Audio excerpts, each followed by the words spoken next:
اچھی ساس کیسی ہوتی ہے یا کیسی ہونی چاہیے یا کیسے ہو سکتی ہے؟ السلام علیکم، میرا نام ہے صبا اور میرا چینل اور پیج ہے خیال بہ صبا۔ امید ہے آپ سب ٹھیک ٹھاک ہوں گے، میں بھی ٹھیک ہوں۔ یہ سوال جو ہے وہ میرے ذہن میں آیا اور آج کل زیادہ تر لوگوں کے ذہن میں چل رہا ہے کیونکہ بہت پاپولر ڈرامہ اس سلسلے میں جاری تھا، نور جہاں، اور آپ چاہیں نہ چاہیں یہ سب جو ہے وہ آپ کی نظروں سے گزر رہا ہے ڈرامے کے کلپس کی صورت۔ سوشل میڈیا پہ اگر آپ ہیں تو آپ نے ضرور دیکھا ہوگا، اور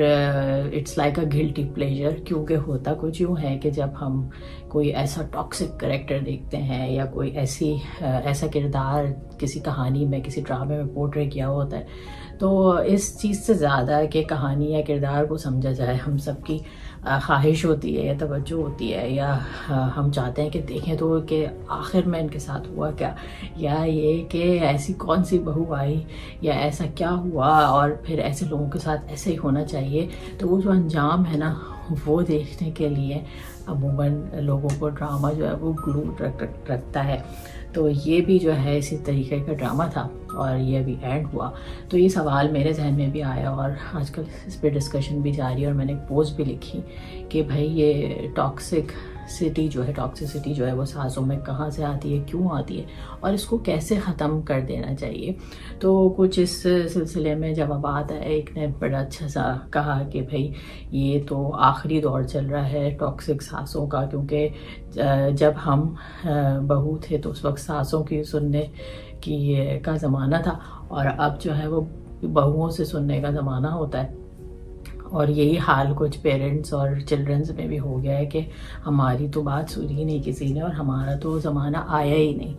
تو کچھ حد تک ٹھیک بھی ہے یہ بات، لیکن ابھی بھی جو ہے اس رشتے میں اتنی ٹاکسیسٹی پائی جاتی ہے، خاص طور سے ہمارے کلچر میں تو بہت ہے، اور اس کی کچھ وجہیں ہیں۔ تو میں نے سوچا کہ ان وجہوں پہ،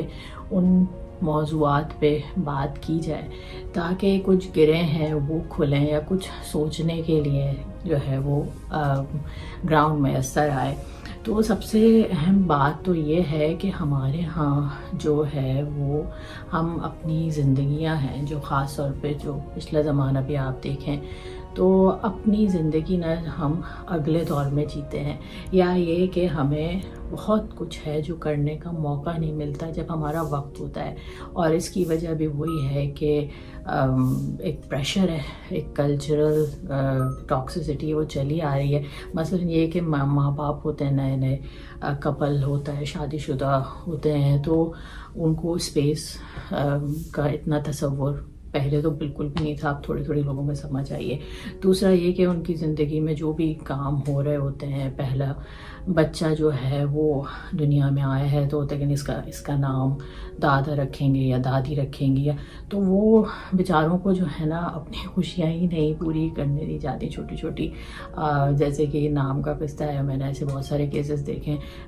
جب تک کہ تیسرے چوتھے بچے کا ٹائم نہ آ جائے۔ تو اسی طرح چھوٹی چیزیں ہوتی ہیں جو کہ جمع ہوتی رہتی ہیں، اور پھر وہ ماں باپ سوچتے ہیں کہ بھائی جب ہمارا وقت آئے گا نا تب ہم کریں گے، اور ان کا وقت جب آتا ہے جب ان کے اپنے بچوں کی شادیاں ہوتی ہیں، اور پھر جو ہے وہ ایک نیا کپل ہوتا ہے جو اپنی حسرتیں لے کے جو ہے نا وہ بیٹھ جاتا ہے۔ تو ایک تو یہ بات ہوتی ہے جس کی وجہ سے وہ جو پچھلا جتنا جمع ہوا ہوتا ہے نا وہ اگلوں کے حصے میں آتا ہے، جو ٹراما کہتے ہیں نا ہم، generation to generation, that is what it is. اور اس کے بعد دوسری بات یہ ہوتی ہے کہ ہمارے ہاں، ہمارے معاشرے میں، ہمارے کلچر میں، کیونکہ باؤنڈریز اتنی نہیں ہیں اور ایک سوچ کی کشادگی کم ہے، یا جو بھی کہیے، تو ایسا ہوتا ہے کہ ماؤں کو بہت زیادہ شیم کا سامنا کرنا پڑتا ہے اگر وہ اپنے لیے تھوڑا سا بھی کوئی ایونیو تلاش کریں، اپنی کوئی ہابی رکھیں۔ جاب وغیرہ کی بات تو بعد میں آتی ہے، لیکن اگر وہ اپنے لیے تھوڑا سا بھی وقت نکال رہی ہیں نا، تو ایک زمانہ ان کو شیم کرنے کے لیے موجود ہوتا ہے کہ بھائی اچھا ابھی یہ سب کرنے کا کہاں وقت ہے، ابھی تو بچے دیکھیے آپ۔ دوسرا یہ کہ کہاں آپ دوستوں میں وقت گزاری کر رہی ہیں اماں، وہ دیکھو ادھر بچے جو ہیں وہ گھر میں بیٹھے ہوئے، وہ گھر میں ہی بیٹھے ہوئے، حالانکہ وہ ان کے ساتھ کچھ غلط نہیں ہوتا، اور ان کو دیکھنے والے بھی بہت ہیں۔ مزے کی بات ہوتی ہے کہ سپورٹ سسٹم اتنا بڑا ہے، جوائنٹ فیملی سسٹم ابھی بھی جاری ہے اور ساری ہے، اور باپ کا کردار تو بالکل ہی فراموش کر دیا جاتا ہے کہ وہ بھی جو ہے وہ اسی فیملی کا یا بچوں کا اتنا ہی ذمہ دار ہے اپنے کام کے علاوہ. لیکن یہ کہ جو مائیں ہیں نا ان کو بڑا سامنا کرنا پڑتا ہے. اگر وہ اپنے لیے وقت نکالیں, باہر چلی جائیں, دوستوں میں چلی جائیں, کوئی ہابی اپنا لیں, کوئی کلاسز جوائن کر لیں, تو یہ کوئی ٹائم ہے, یہ کوئی ٹائم ہے. اور پھر یوں کرتے کرتے کیا ہوتا ہے کہ ان کی توجہ, ان کی ساری توجہ کا جو محور ہے, ان کی ساری خوشیوں کا جو سینٹر پوائنٹ ہے, اسے ان کے بچے رہ جاتے ہیں. اور کیونکہ ظاہر ہے جب آپ کو کسی اور طرف دیکھنے کا موقع ہی نہیں ملا ہوتا تو اپنی ساری خوشیاں بھی ان سے جوڑ دیتے ہیں. And by the time when they get married, جب ان کی شادیوں کا ٹائم آتا ہے اور پھر ان کو پارٹنر میسر آتے ہیں اور وہ پھر آپ کی جو ہے نا نیست سے نکل کے اپنی زندگی انجوائے کرنا چاہتے ہیں, گزارنا چاہتے ہیں, تو ایک بہت بڑا دھچکا لگتا ہے ماؤں کو کہ یہ کیا ہوا, میں نے تو اپنا سارا وقت سب کچھ ان کو دیا, میں نے تو اپنی ساری جو جوانی کا ٹائم تھا, انرجی کا ٹائم تھا, ان پہ لگا دیا, اور now they are busy in their own life. تو وہ جو ایک ٹاکسیسٹی یا ایک نیگیٹیوٹی کریٹ ہوتی ہے نا, وہ پھر ایک کنٹرول فریک قسم کی سانس میں یا بیہیویئر میں کنورٹ ہو جاتی ہے کہ نہیں اب میرا وقت ہے, اب میری مرضی سے کام ہوں گے. اور ظاہر اختیارات پہلے والے اختیارات نہیں میسر ہوتے, جو بعد میں ہو جاتے ہیں, تو وہ ایک کنٹرول کا ٹائم ہوتا ہے اس وقت آپ کا, اور آپ کے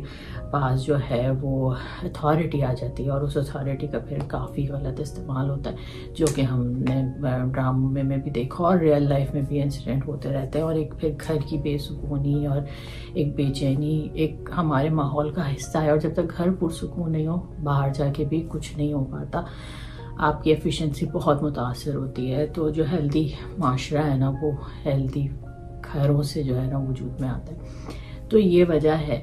تو اس کا حل کیا ہے؟ اس کا حل یہ ہے کہ ہمیں اپنے بچوں سے ہٹ کے بھی اپنے لیے کچھ نہ کچھ ڈھونڈنا ضروری ہوگا. اپنی خوشیوں کے لیے کچھ کام ایسے رکھنے ہوں گے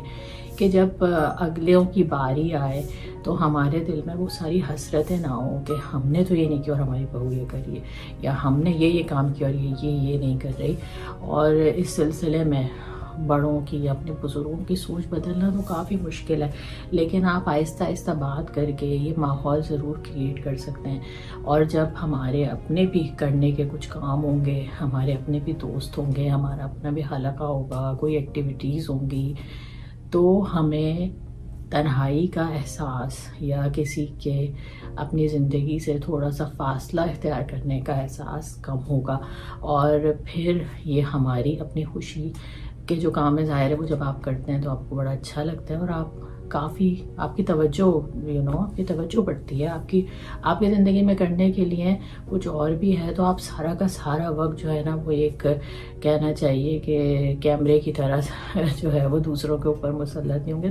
دوسروں کی زندگیوں میں تکلیف دہ رول نہیں ادا کریں گے. تو کچھ بھی ہو اپنی زندگیوں میں کچھ نہ کچھ اپنی خوشی کے لیے ضرور رکھیں, اپنی زندگیوں سے اپنے لیے تھوڑا سا وقت ضرور نکالیں, اپنے بچوں سے ہٹ کے بھی اپنی کوئی ہیپینس رکھیں, اپنا حلقہ رکھیں, اپنے دوست رکھیں, اپنی ایکٹیویٹی رکھیں, اپنی ہابی رکھیں. اور اگر آپ کے بچے ایک خاص ایج جس میں کہ بہت زیادہ ڈیپینڈنٹ ہوتے ہیں ان سے باہر آ گئے ہیں اور تھوڑے انڈیپینڈنٹ ہو گئے ہیں,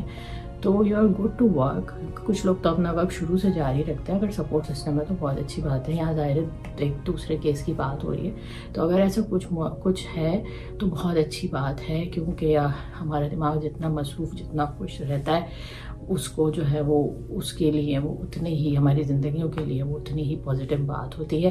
تو زندگی میں اپنی خوشیوں کا کوئی نہ کوئی راستہ اپنے بچوں کے علاوہ ضرور رکھنا چاہیے, اور تاکہ جو ہے ہم اپنی پسند کے کام کر سکیں. تو وہ کام پھر ہم دوسروں کو کرتا دیکھیں یا دوسروں کو خوش دیکھیں تو ہمیں جو ہے نا اس سے کسی قسم کی جیلیسی نہ ہو یا ٹاکسیسٹی کریٹ نہ ہو. And I think this is one thing everyone can do. تو آپ کی اس بارے میں کیا رائے ہے مجھے ضرور بتائیے گا. انشاءاللہ پھر ملیں گے. خوش رہیں, خیال رکھیں.